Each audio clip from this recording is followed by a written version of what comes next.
Hey everyone, welcome to another video. This time we're doing something a little bit special, and that is a tier list. So I was thinking what kind of tier list I would like to present to you, and that is tier list of CT positions that I feel like bring the most impact in your Face-It game. So what kind of positions should you play in order to maximize the chances for you to play well and also to carry the games and win more games? So obviously this is a tier list that is kind of subjective based on my opinion, but also I try to sprinkle it with a little bit of stats and HLTV rating stats and all that kind of shizzle, how I feel generally people like to play the position, etc. So let's get into it.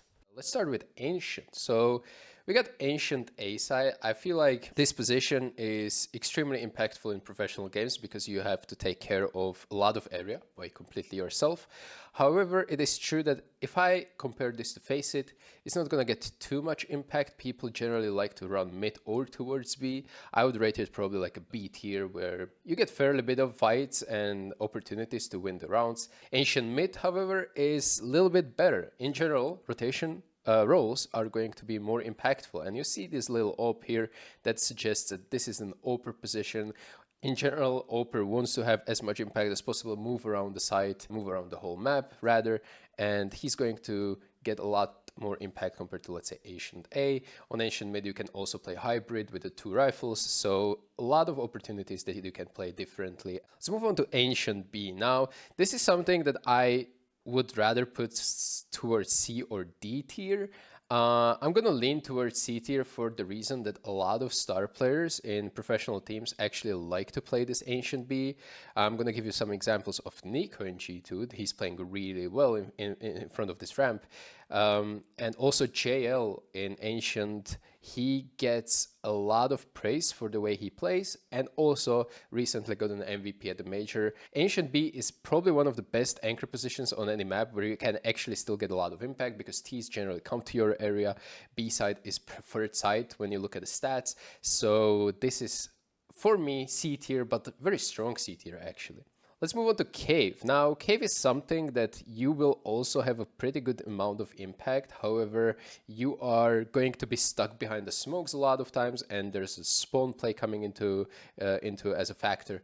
So I'm gonna go for a similarly to Ancient A. You will have a lot of impact, but a lot of it can be very dependent on the rest of the teammates. So it's not necessarily you being able to carry the game. If your teammates suck on middle and they're going to give up middle every time, or if your teammates suck at B, you are going to have extremely difficult time because you're going to be late for every single rotation. However, if those players are doing a good job, you as a Cave player, you're going to be instrumental in your CT sides. And Ancient Mid, this is definitely one of the most impactful positions on Ancient. You get to play it aggressive, passive, with an AWP, with a rifle. It's even doable to do it, honestly, on the low buys where you have like MP9 or FAMAS. Is generally very good and active spot where you can help towards A side. In the meantime, you can help towards B side. You can stop the rushes. You are going to be the king of Ancient if you play mid. Therefore, it deserves its first S tier. Moving on to Anubis. So A side is an anchor position, and I don't value those as a high impact positions too much, but Anubis A side is actually one of the sides where you are, again, responsible for a huge area of the map by yourself. However, you are going to be there often alone, and on pucks in Face-It, again, B side is going to be the preferred one, or rather mid is going to be preferred part of the map where T is going to hit. So Anubis A side, you're not going to see too much action, and B side Anubis is going to be very hard to retake for you. So you're probably a lot of times left alone in a situation where you're just saving. Therefore, this is a first D tier actually for me. Anubis B side, well, this is similarly anchor position, and you are going to have much more fights. However, the D-sided nature of Anubis is going to make it incredibly hard for you to even perform in this kind of position, because Anubis B side, funnily enough, is one of the worst rated positions in a professional Counter-Strike right now. However, it deserves its C tier just because it's incredibly hard to do anything other than just wait for your death if T's peek you. Anubis Cave, again, as I said, is one of the worst rated maps in pro play. However, in Face It, I feel it's a little bit disorganized for T side to counter this positions, because you have to have a combination of a water player and then also B player to synchronize and make your life much harder. In Face It, it's not going to happen that much. Therefore, a lot of players, even Dong in Face It, he loves to play Cave, and I respect him for that. You can take fights, aggressive, passive, whatever you like. This is a little bit above C tier, so I would go for B tier for Anubis Cave. Anubis Mid is, I think, funnily enough, again, highest rated position for Anubis City side. On average, you are basically a rotation, even though it's not a really rotation player, but you will be in time for B hits, you will be in time for A hits, you will be able to flank really quick by pushing middle, dropping down into water. It's going to be hard, don't get me wrong, but there are options, and therefore it's going to be like high B tier or low A tier. I'm going to go low A tier. I'm going to give it the benefit of the doubt. So Anubis is at least in an A tier. Anubis Rotator, similarly to Anubis Mid, is a very heavy rotation position. Oper is either going to pick a side in the beginning of the round where he plays B, plays A, and he's going to stay there probably until the end of the round. There's not much really you can do as a rotation because it takes way too long, and even if you rotate in time, you're going to be low-key stuck behind the smokes, and with an AWP you really don't want to do that. You want to look at the smokes as little as possible. You want to be scoped in on angles as much as possible. I would say it's a B tier. I would even lean towards C tier, but this is Oper position, so I'm gonna give it again a little bit of a leisure in terms of effectivity and how it looks when it comes to impact. Let's move on to Dust 2. So new addition to the map pool. Dust 2 A rotator is going to be heavy impact position, especially in CS2, where you can break smokes and you're going to be stuck behind either long cross smokes or short execute or B split smokes. And you have a lot of HEs that your teammates can drop to you. You will have one yourself. Breaking these smokes is going to win you insane amount of rounds. That's why I feel like Dust 2 right now is a little bit CT-sided. Huge impact position, definitely A tier. Dust 2 A short. This is, I didn't put a little op here because sometimes it's op like is able to really roam around the map and pick any position that he wants, but this is excuse me, this is possible to play with an op. Therefore I'm gonna go for an A tier again, because you're gonna be very flexible, very easy to rotate. You can lock down the site from pretty much anywhere of ramp, car, or even playing aggressive short. You can help out the long, you can help out with the rotation towards CT. A lot of good stuff can happen on Dust 2 short. Dust 2 B rotator is again impactful rotation position. You can whip up double op here. You can play a main op on this position as well if you feel like it. You're going to mainly be tasked for shutting down B splits and helping out B players, which is rather easy, I would say, especially with the break of the smokes, that we can say that Dust 2 B splits are going to be a little bit nerfed. So I'm going to go for an A tier. Yeah, let's go for an A tier. Dust 2 B, however, you're not going to have much impact going into B. Yes, you will be faced sometimes with a lurks, sometimes with a rush, sometimes with a proper execute on Face It. But other than that, majority of the fights on this map is happening towards short or long and in mid in generally. So B side, you're going to be lucky to have some kind of impact, and you're going to be forced to save a lot or retake a lot, which is definitely one of the most retakeable sides in the game. However, a C tier it is. Dust 2 long, similarly, is going to be like anchor position, where you will have a lot of fights, but even if you're playing against less skilled players, they're going to use a lot of flashes, and flashes are going to make your life incredibly hard. You cannot take it properly sometimes, you don't have a spawn to take it sometimes. The spawn's actually gonna limit you how you're gonna play Dust 2 on long. As that's the main reason why Dust 2 becomes on CD side very spawn based heavy, but Dust 2 long is definitely one of the worst positions on Dust 2. I'm gonna rate it a low C tier or D tier. I'm gonna go for a D tier here. Let's move on to Inferno. So Inferno B side aggressive player, who's going to be the playmaker, is going to be definitely most impactful on the map, because he's going to dictate the pace on the most contested area of the map out of probably any map that I can think of in a map pool right now from the top of my head, and that is Banana. You're going to make a lot of plays, you're going to block, you're going to do an insane amount of a chi damage or a molly damage. You're gonna get a passive player on B side that is gonna support you with smokes and flashes. This is why impact position is definitely an S tier. Inferno, B passive players. You're gonna have definitely an impact, although not really necessarily through kills, but through a lot of, again, utility damage and flash assist for your B aggro player. If he falls, you become the main B player, and therefore you're gonna get a lot of kills.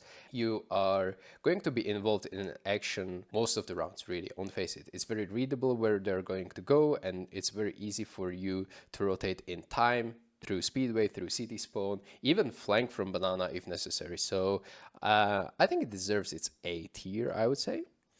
Inferno long is in the AWP position that is not necessarily that impactful as other AWP positions. I'm looking at the list. Probably the least impactful AWP position on any map. Inferno extremely close range, so AWP is... Sometimes there were metas where AWPers on Inferno were straight up buying M4s, so they can roam a little bit freely and be more flexible. So Inferno long, you're gonna be stuck behind the smokes, especially after last update. It's very easy to flash long nowadays, so you're gonna be flashed as well.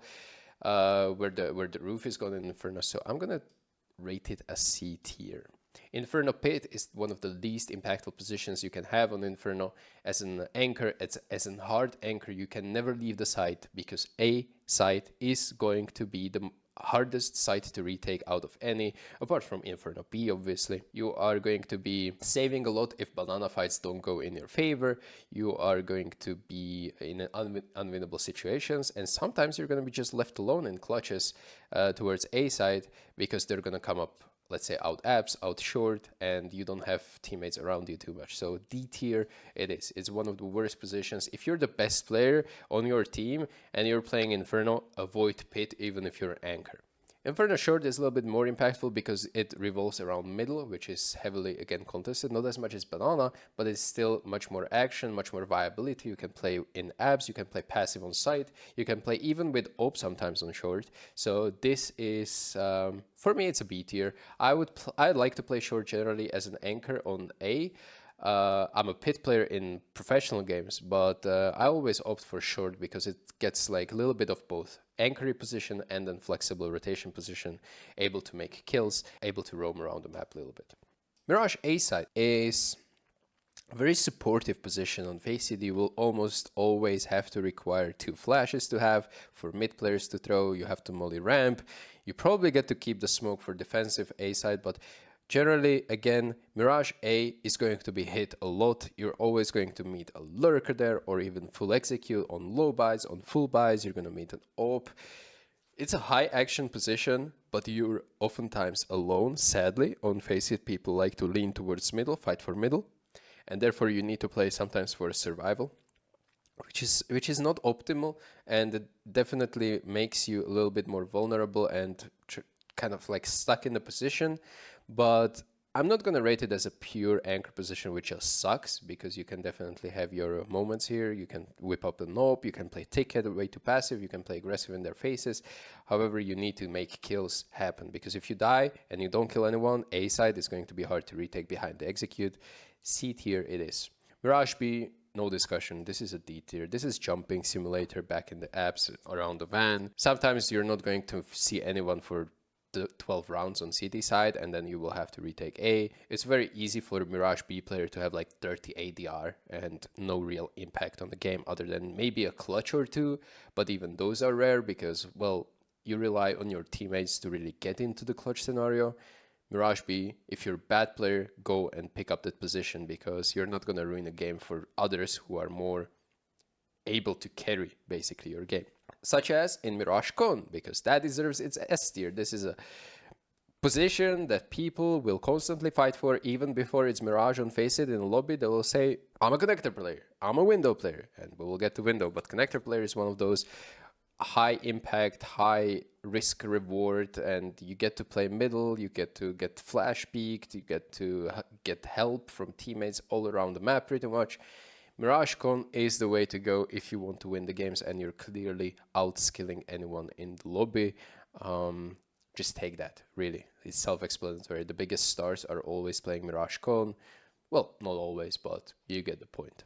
Mirage Short is another extremely impactful position. Similarly to Con, however, you are leaning towards B side, which, as we mentioned before, is very rarely hit, as opposed to A side, which Mirage Connector is.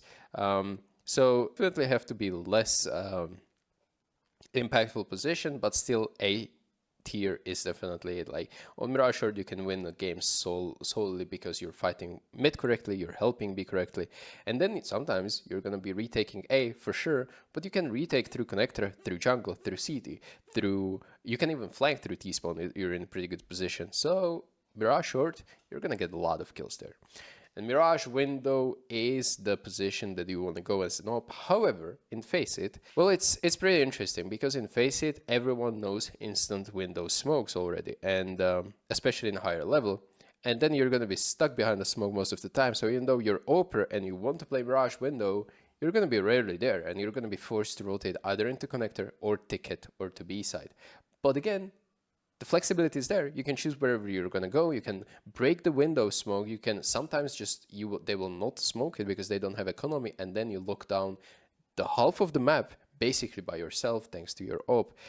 High impact position, definitely. But I'm not going to make it S tier. I'm going to make it an A tier because connector is just superior to Mirage window in my opinion.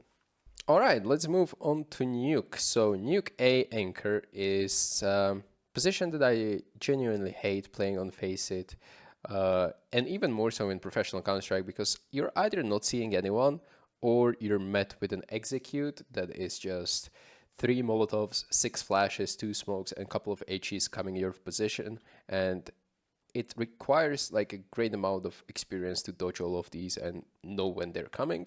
Again, you have great variety how to play it, but generally you don't want to leave A side because you are going to have hard time retaking it later on. So you are basically locked to your position and there's no freedom, really. C tier, it is for me. Nuke door is a little bit of a different role to anything here on Nuke because it requires a great amount of rotations and reading the game not only towards lobby but also outside. This is pretty much great role if you're a rifler and you're this hybrid aggressive rifler looking for kills and being confident, making sure that you disable any Ts that are trying to sneak out door or sneak out yard into main. You're gonna meet a lot of duels during your nuke door endeavors, and therefore I'm gonna make it a B tier. Nuke ramp, again, as any standard anchor position, you're not gonna be feeling too good because a lot of action is happening elsewhere on the map, and you're going to be stuck in the rotations and clutch scenarios. However, they are more favorable on Nuke, so you can rotate down and get a great position, or you can even retake through heaven or through lobby flank towards A side. So you can definitely have some options here. So I'm not going to rate it as a complete terrible anchor position. Nuke ramp is definitely one of the better anchor positions you can take, especially for me. I just generally like it, so I'm going to make it a C tier similarly to Nuke A. Nuke rotation is an op position, and this is probably the most impactful position just because of the layout of the nuke. You are going to be in time. If you're reading the game, you're going to be in time anywhere where Ts are going. You are literally, if you're on the ladder, you are 1 second away from helping A side, either with nades or just shutting it down with your op. You're 1 second away from looking outside and trying to kill someone running down secret or swinging wide, and then you're like 2 seconds away from helping ramp position. So if you're reading the game and you're having an op or even oak or M4 in this rotation position, you're gonna be able to solo carry Face It games because you're just everywhere. You're like speed demon, and therefore S tier. Nuke yard is another heavy impact position because everyone goes outside on nuke, they realize it sucks, they miss the smoke, and then they go lobby or execute ramp or A side, but you have to make them to go there, and that is why first few rounds on nuke you are going to have a lot of actions, and then eventually when you shut them down, no one is ever going to come outside. So the action is going to be a little bit dropping, but overall you have to be a good yard player in order to have a chance on city side nuke. Even rotator is not going to salvage the round if you're unable to deal with different smoke walls, not breaking them, not spamming through, not making life of T's uncomfortable, and letting them go down secret without any notice. So nuke yard, impactful position, but not as much as nuke rotator, therefore A tier. Let's move on to last map, which is Vertigo. Vertigo B is absolute shite. It's just bad, honestly. Like, you are going to either not see anyone or you're going to be perma-blind. Your 3 spots where you can play are going to be mullet, and you're in a hard position to retake A side afterwards, so even retakes are not that favorable. In general, I feel like this is weakest position on a map where you have generally the worst rating pretty much every time. So D tier. Vertigo mid is a little bit better, but still you have less action. However, you are closer to A side where the majority of action happens, and you can find impact there. You are also not the first player to be seen when they're hitting B, so you can play like off of your teammate a little bit more, and you're not going to be as flashed and as useless as just Vertigo B side player. So Vertigo mid is a little bit better. I would say it's a C tier. It's still far from optimal. I still would avoid it. It's a C tier. Vertigo ramp, however, you're gonna get a lot of action, and if you suck at this position, you should let some of your teammates play it, because this is where you will probably make or break the game. You need to have a good rifler on a ramp that knows what to do, how to play around the smokes, how to counter certain T-smokes, when to spam and fight for ramp, when to play for the retake. This is extremely important because a lot of players on T side are going to push mindlessly, and you have to just be ready for everything. And therefore, experience on this area of the map is actually very important. And I can't believe I'm saying this. On face it, experience, well, yes, for this specific role, Vertigo ramp, you need to have some kind of experience. You can't just slot in and not knowing what to expect, because you're going to get punished by even an average player, in my opinion. So Vertigo ramp, I would say, is like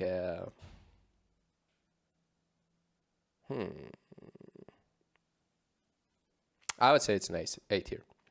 Similarly as Vertigo Rotator, you are going to have an op sometimes, but also this can be Rifler, and you are required to know absurd amount of nades and smokes and flashes and moldies in order to help all of your teammates, both to B, both to mid, and both to A. Doesn't make sense, but you know what I mean.